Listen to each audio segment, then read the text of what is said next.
What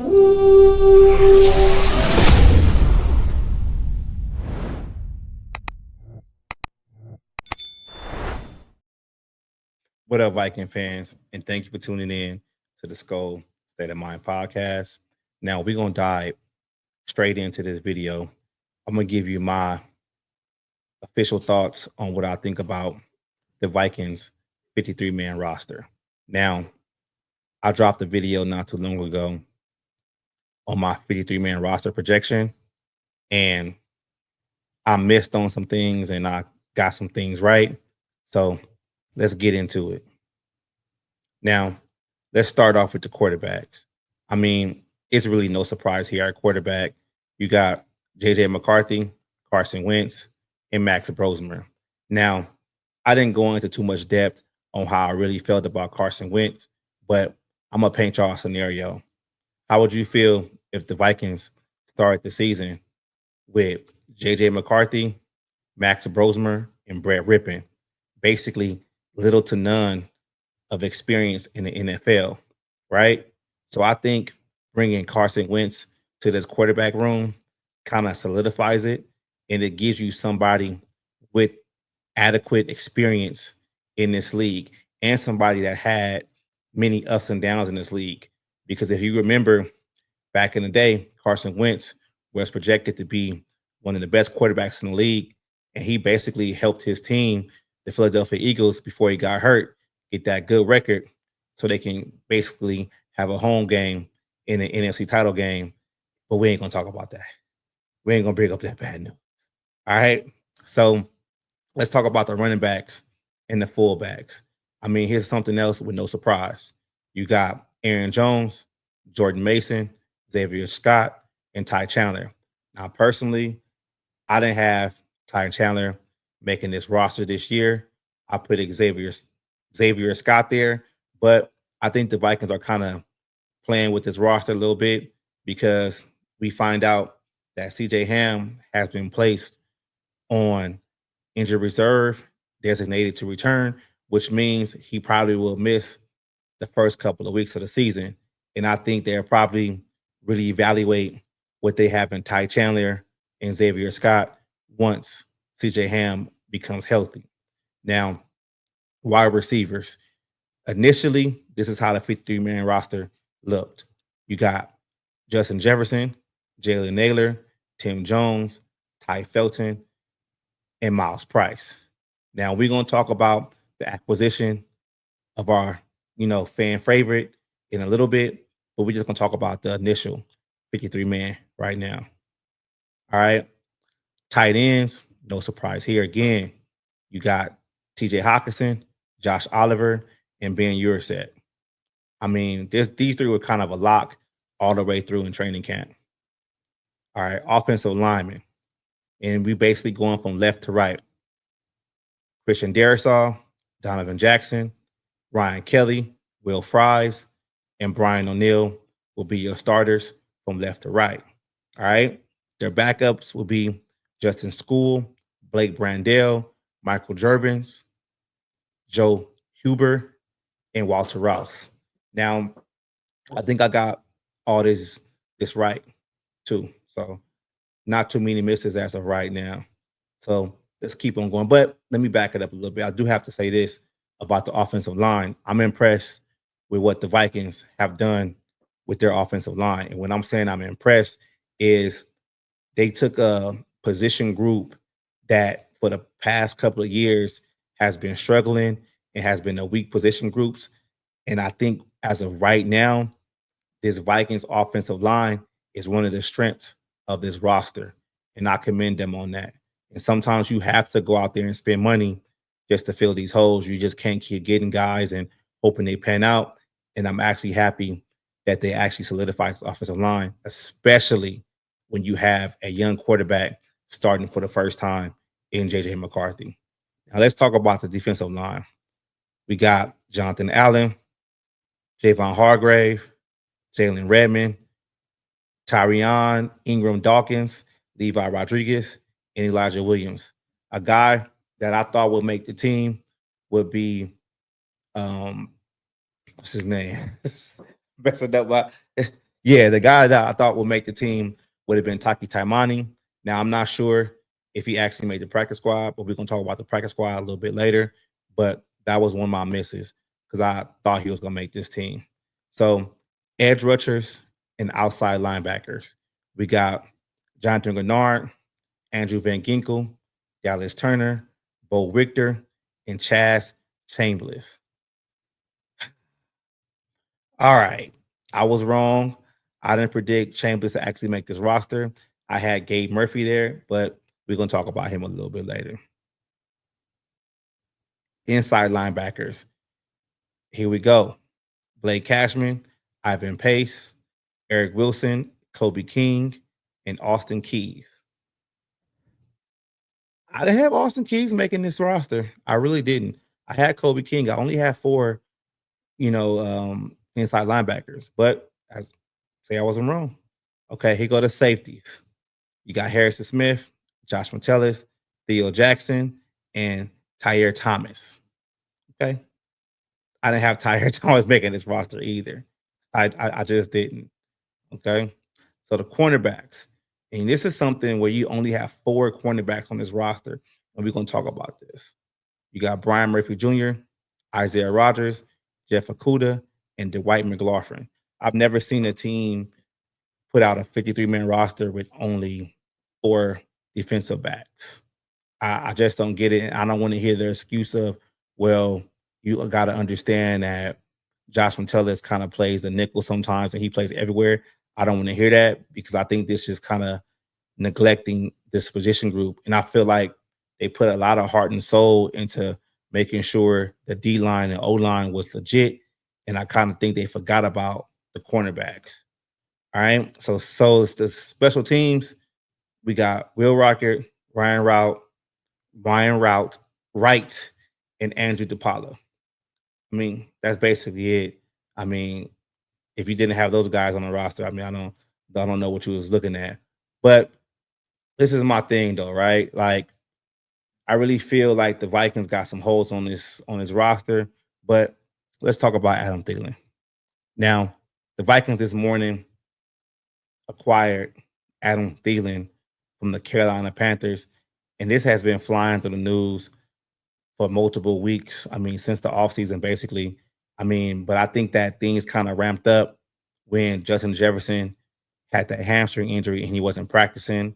Then Rondell Moore was lost for the season on a knee injury. And you already know about Jordan Addison's going to be gone for 3 games because of suspension. And then Jalen Naylor has something with his hand. Now, I got a hunch that maybe tomorrow or later in the week, we're gonna know the severity of Jake Naylor.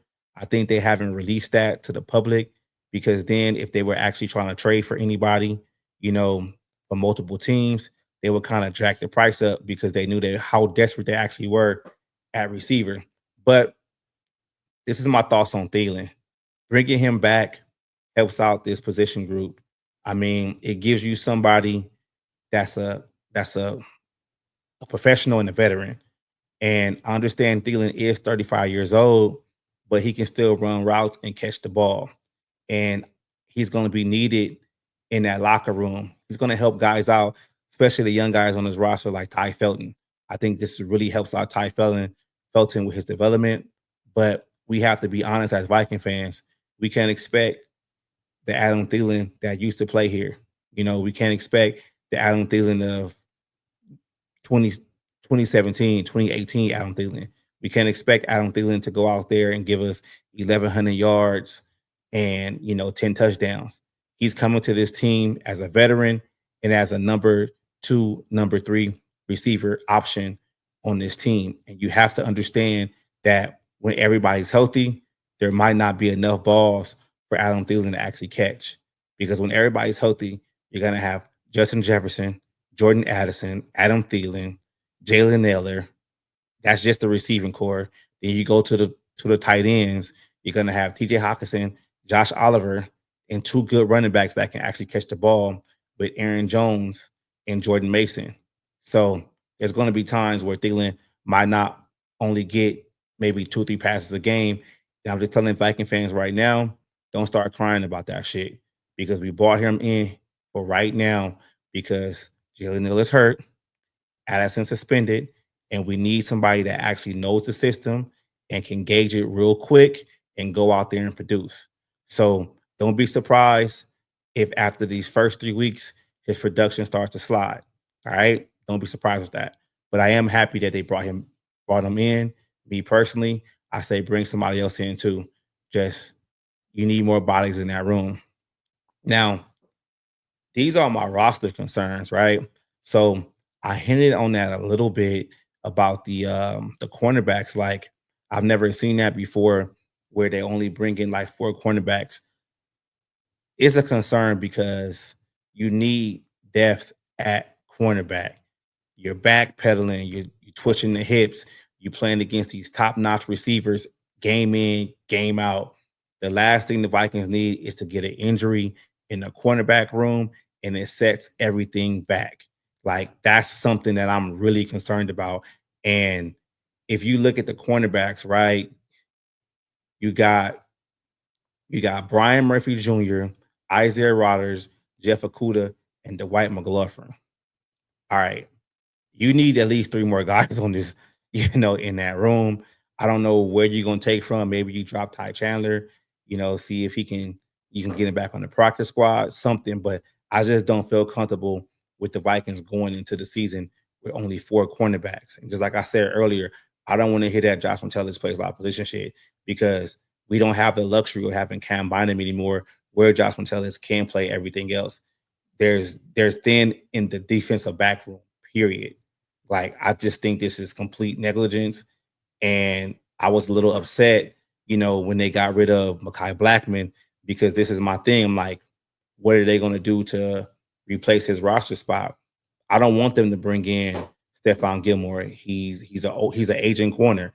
We saw against the Rams in 2 games that he couldn't keep up with those receivers. Like I don't know what's going on with there, and that's a big concern, for me. I think outside of the cornerback room, every other room is kind of solid, or if not a strength, but you can't go into the season like this with corners. So here's my thoughts on how I feel like what they should acquire or what they should be looking at. All right, bottom of the roster, maybe your 6 or 7 cornerback, you can probably find on waivers or somebody that was drafted high and maybe you had a good grade on them and maybe you can bring him into this Florida system and actually see if he can pan out. That's fine. But I think they need to spend some of that draft capital and trade for a legit corner on the outside. All right. I think they need to do that. I understand we got multiple picks in this draft. It's going to be really important to Kwesi Adolfo-Mensah and the Minnesota Vikings, but you can't go into the season with only 4 cornerbacks. You gotta trade and bring somebody in here that can pick this system up and actually play because God forbid that somebody gets hurt, then you're going to be scrambling and teams know that and they're going to tax you and they're going to rape you for whatever they want because they know you in need. So I say as of right now, the Vikings need to go out there and explore, the waiver wire and make a trade for a couple of cornerbacks. It's 4 right now. I think you need 7, let alone 6. But that's what I think they should do. A guy I'm looking at, they should bring in, maybe trade a 3rd round pick for Denzel Ward from the Browns. I mean, I understand you got high hopes for um for Isaiah Rodgers on the outside, but just bring him in, man. Like bring somebody of that caliber in that can actually play. I'm gonna say it again. Do not bring back Stephon Gilmore after you cut a younger player in Mekhi Blackman that was basically coming back off of a knee injury. You gave him no time to actually, you know, get the rehab up and make a adequate comeback. I'm just gonna put this out there for y'all. There's some things about this defense I don't like. There's things about Brian Flores that I don't like. Um, I'm probably gonna do more videos on that going forward, but I'm just gonna be patient as of right now to actually see what these Vikings are gonna do. especially with this cornerback room. Now, looking forward, football starts next week.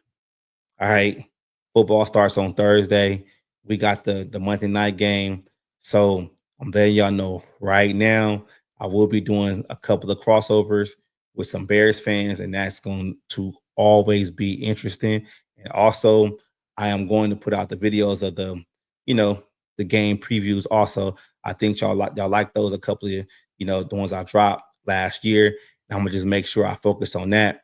But that's pretty much all I got today. And thank y'all for tuning in to the channel. It's much appreciated. Let's go, baby.